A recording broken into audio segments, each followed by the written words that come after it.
विधानसभा का सत्र स्टार्ट हो चुका है और चर्चा पे बजट पे चर्चा स्टार्ट हो गई है। ठीक वैसे ही जैसे इंदौर की गलियों में पीएससी से संबंधित मुद्दों पर चर्चा स्टार्ट हो गई है। मैं आज आपके सामने इसलिए आया हूँ कि जो मुहिम मैंने एक महीने पहले स्टार्ट करी थी वो मेरे को अब सार्थक होती दिख रही है। कुछ कोचिंग वाले अब इस मुद्दे पर अपनी आवाज़ बुलंदी के साथ प्रस्तुत कर रहे हैं। जैसे कि रक्षा अकेडमी वाले आनंद सर जी का मैं बहुत धन्यवाद देना चाहूँगा। उनसे मेरी चर्चा हुई थी इस मुद्दे पे, तो उन्होंने मेरे से वादा किया था कि बहुत ही जल्द 1-2 दिन में मैं इससे संबंधित मुद्दे पे बात ज़रूर करूँगा।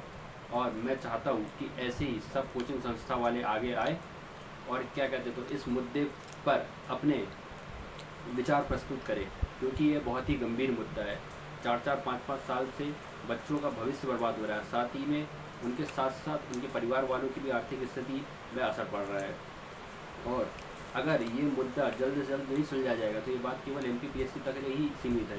ये MP के जितने भी एग्ज़ाम है, पुलिस हो गया, पुलिस भर्ती हो गई, शिक्षा भर्ती हो गई और अन्य जितने भी MP के एग्ज़ाम हैं उन सबसे संबंधित ये मुद्दा है। इसलिए मैं आप सबसे आग्रह करना चाहता हूँ कि ये जो 2-3 मुद्दे हैं, 87-13% वाला हो गया, पदों की संख्या हो गई, ज्वाइनिंग हो गई, रिजल्टों में देरी हो गई, हमें सब चीज़ पर इकट्ठा आना पड़ेगा। ठीक है ना, बात वो उसकी नहीं है कि बस मेंस की कॉपी दिखाया जाए, बात हर एग्ज़ाम की है। ठीक है ना, तो मैं ये चाहता हूँ कि आनंद सर का हर कोई ज़्यादा सपोर्ट करे। ठीक है ना, और मैंने इस बारे में संजय सर से भी बात करी थी, पाठक सर से भी मेरी बातचीत हुई है, सिलेक्शन तक वाले गौतम सर से भी बात हुई, मेरे 2-4 यूट्यूब वालों से भी बात हुई है, मीडिया वाले से भी बात हुई है, गुप्ता सर से भी बात हुई है। तो वो भी जल्द बोले कि हम बहुत ही जल्द इस मुद्दे पे चर्चा करेंगे। तो मैं उन सबसे भी आग्रह करना चाहता हूँ कि सब कोई साथ में आए। यहाँ पर आपको ये नहीं देखना है कि मैं पदोन्नति के लिए आंदोलन करूँगा या फिर मैं शिक्षा भर्ती के लिए आंदोलन करूँगा या फिर मैं 87-13% पर आंदोलन करूँगा या फिर मैं केवल सिर्फ मेंस की कॉपी पर आंदोलन करूँगा। जो भी सब अपने अपने फील्ड में एक्सपर्ट है और सबके अपने पास एक विचारधारा है और एक अपना संगठन है और एक अपने काम करने का तरीका है। लेकिन जब तक पूरे कोचिंग संस्था के टीचर इकट्ठे नहीं होके एक साथ इस पर अपनी आवाज़ बुलंद नहीं करेंगे तो घाटा स्टूडेंट का तो है ही, साथ में उन कोचिंग संस्था वालों का भी है। जब बच्चों को जब एहसास हो जाएगा कि हमारे गुरुजी, हमारे टीचर हमारे साथ नहीं है, जब पद ही नहीं आएंगे, वैकेंसी नहीं आएगी, तो आप क्या करेंगे?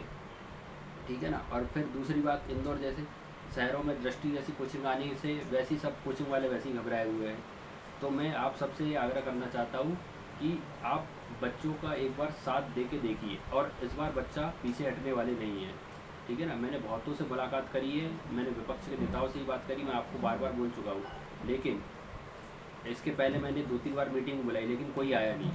ठीक है ना, लेकिन अब आनंद सर ने इस मुद्दे पे अपने विचार प्रस्तुत करे हैं, तो मेरे को भरोसा है कि आने वाले टाइम पे ये मुद्दा और ऊपर जाएगा और बच्चों को एहसास होगा, साथ ही साथ मीडिया को भी एहसास होगा कि नहीं, ये बहुत बड़ा मुद्दा है, ये कोई छोटी मोटी बात नहीं है। तो मैं फिर से रक्षा अकेडमी वाले सर को तहे दिल से धन्यवाद देना चाहता हूँ। साथ में मैं ये भी कहना चाहता हूँ कि और कोचिंग संस्था वाले भी इस मुहिम से जुड़िए और अपने विचार प्रस्तुत करिए। साथ में जितने मीडिया वाले हैं, सोशल मीडिया वाले हैं, यूट्यूबर है, मैं उनसे भी आग्रह करना चाहूँगा कि वो भी बात केवल एक मुद्दे की नहीं है, सारे मुद्दे की है कि अगर वैकेंसी आ रही है तो उसमें घोटाले हो रहे हैं। ठीक है ना, सही रिजल्ट नहीं दिया जा रहा है, 87-13% के कारण हर एग्ज़ाम में समझ में नहीं आ रहा है कि किसका सिलेक्शन हो रहा है, किसका सिलेक्शन नहीं हो रहा है। ठीक है ना, बच्चों की ज़िंदगी अलग बर्बाद हो रही है, टाइम अलग बर्बाद हो रहा है, पैसा अलग बर्बाद हो रहा है। ठीक है ना, और इससे स्टूडेंट तो पीड़ित है ही, साथ में आगे चल के कोचिंग संस्था वाले भी पीड़ित होने वाले हैं।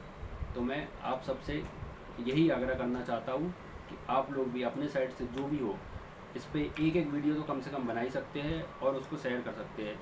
और एक ऐसी प्लानिंग बनाइए कि हम पूरे एक टाइम पे एक साथ एकत्रित होके कि कब क्या कैसे कैसे करना है, क्योंकि अलग अलग आंदोलन करने से कुछ नहीं होगा। कंटिन्यू अपन को 8-10 दिन का आंदोलन करना है। ठीक है ना, अगर अगस्त आने ही वाला है और 15 अगस्त के पहले कुछ ना कुछ बड़ी घोषणा जरूर करते हैं। ठीक है ना, तो ये आप शांत करने के लिए क्या पता कुछ बच्चों को ज्वाइनिंग लेटर भी दे, कुछ वैकेंसियाँ कुछ निकाल दे, कुछ दे दे, लेकिन हमें ये सब झांसे में नहीं पड़ना है।